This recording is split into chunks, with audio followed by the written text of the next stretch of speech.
Hoje a gente vai mergulhar a fundo em um texto de altíssima voltagem política para entender como é que se constrói um argumento tão explosivo contra um ex-presidente. Vamos desconstruir essa narrativa passo a passo.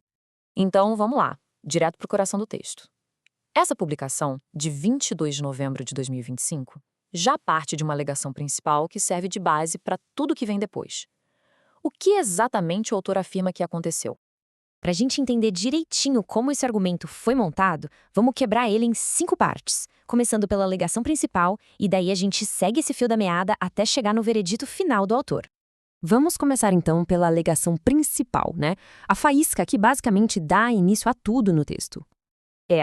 O texto não perde tempo. Ele já abre com essa afirmação, que é bem bombástica, a de que um ministro teria ordenado a prisão do ex-presidente Bolsonaro.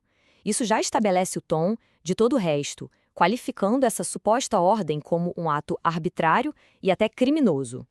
Ok, mas toda ação precisa de um motivo, certo? E é exatamente aqui que a narrativa do autor começa a se desenrolar, a se expandir. Ele vai apresentar o que seria a razão oculta por trás dessa suposta ordem. Então, segundo o texto, o objetivo real não teria nada a ver com justiça. A ideia, na verdade, seria criar uma grande distração, uma espécie de cortina de fumaça para esconder outra coisa, algo que o autor considera muito maior. E o que estaria por trás dessa cortina de fumaça? Bom, o texto descreve o que seria uma grande conspiração, e para isso ele conecta várias figuras de alto escalão usando esses rótulos que a gente vê aí, rótulos bem agressivos e depreciativos.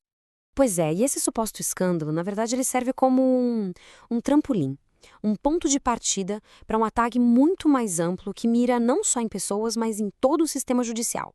E para dar um nome para essa suposta conspiração, o autor usa um termo que é central em toda a argumentação: golpe togado. Essa expressão é importante porque ela já direciona a interpretação dos fatos, sabe? Sugerindo que o próprio judiciário estaria agindo fora da Constituição.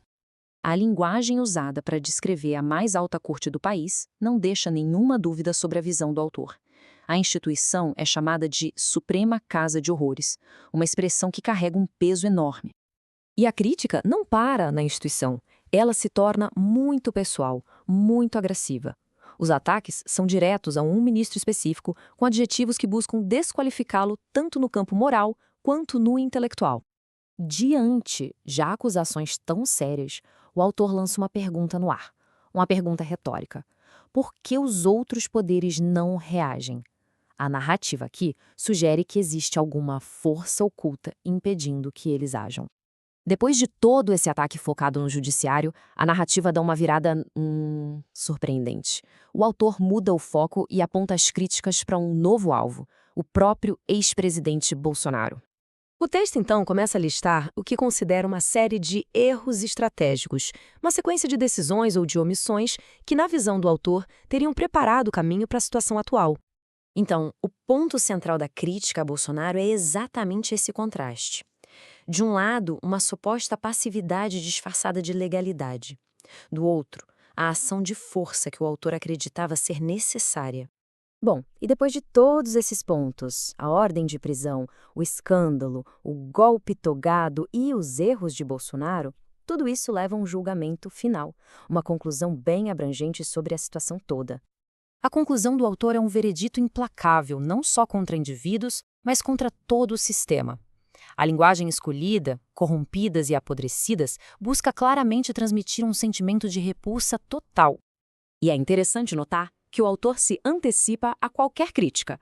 Não há espaço para debate. A análise é apresentada como a verdade incontestável, fechando a porta para qualquer outra interpretação. No fim, desconstruir este texto nos deixa com uma questão fundamental para refletir. Qual é o verdadeiro impacto de uma retórica tão polarizada e intransigente? Como discursos como este moldam a percepção pública sobre as instituições e a própria democracia?